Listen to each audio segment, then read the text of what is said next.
In my grandfather's files, there is a black and white photo of a submarine cutting through calm water. On the back, in his handwriting, it says, "I was on 7 of these for Polaris shots." Inside the same box are photos of Polaris missiles launching from Navy ships and submarines, frozen mid-flight in clouds of ocean spray and smoke. He wasn't a soldier or a test pilot, but his work placed him inside of one of the most consequential weapons projects of the Cold War, a system that took the power of the atom and hid it beneath the ocean.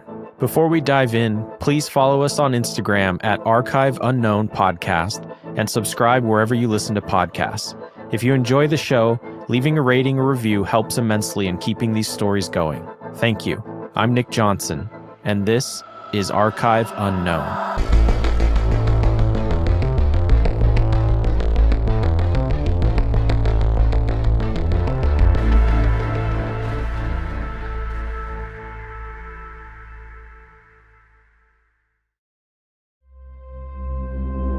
We followed my grandfather's trail from nuclear testing in Nevada to Lockheed's secret aviation programs at the height of the Cold War.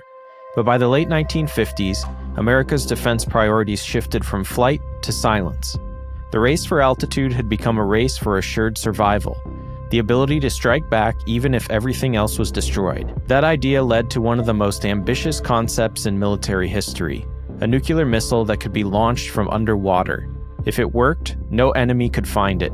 And if no one could find it, no one could risk attacking first. But in the early years of the arms race, the United States was already behind. On September 16, 1955, the Soviet Union conducted the first submarine-launched ballistic missile test with the R-11FM, fired from a surfaced boat in the White Sea. By 1959, the Soviets had tested the R-13 with a range of roughly 400 miles, crude and inaccurate, but they proved it could be done. The U.S. Navy responded by creating the Special Projects Office and appointing Rear Admiral William "Red" Rayborn to lead it. His mission? Develop a solid-fuel submarine-launched ballistic missile that could fire from beneath the waves, and do it fast. In less than 4 years, the United States moved from blueprint to launch. The missile was Polaris. The Polaris program was driven by the Navy's Special Projects Office under Rear Admiral Rayborn. The Navy selected Lockheed Missiles and Space in Sunnyvale, California, as the prime contractor to design and build the system.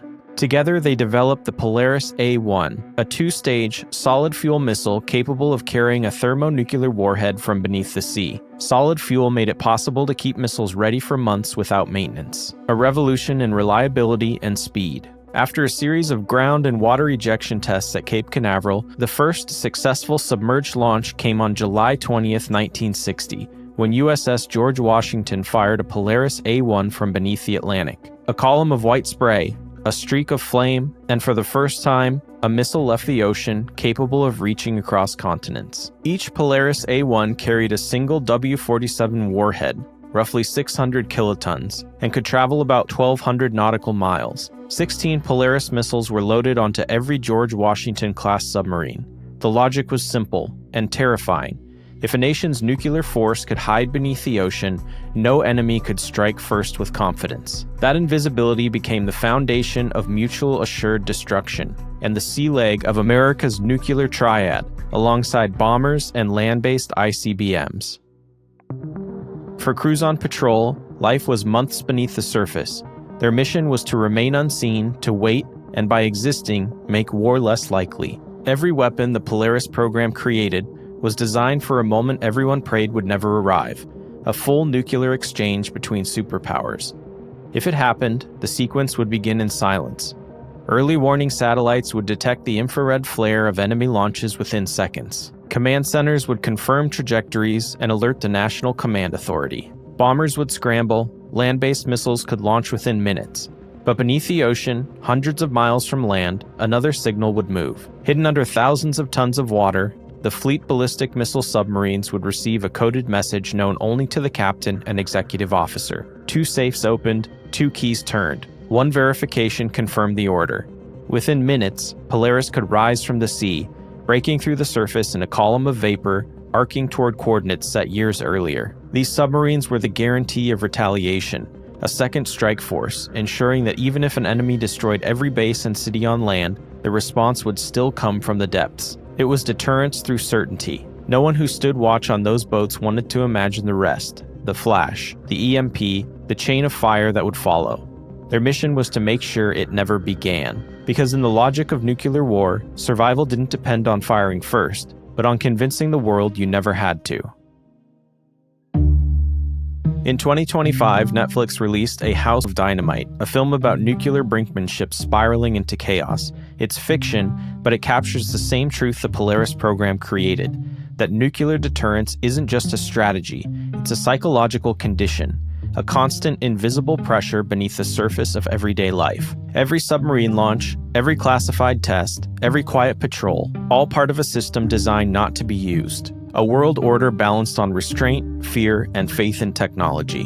My grandfather's note, I was on 7 of these for Polaris shots, suggests he witnessed multiple test launches, likely aboard Navy vessels supporting data collection.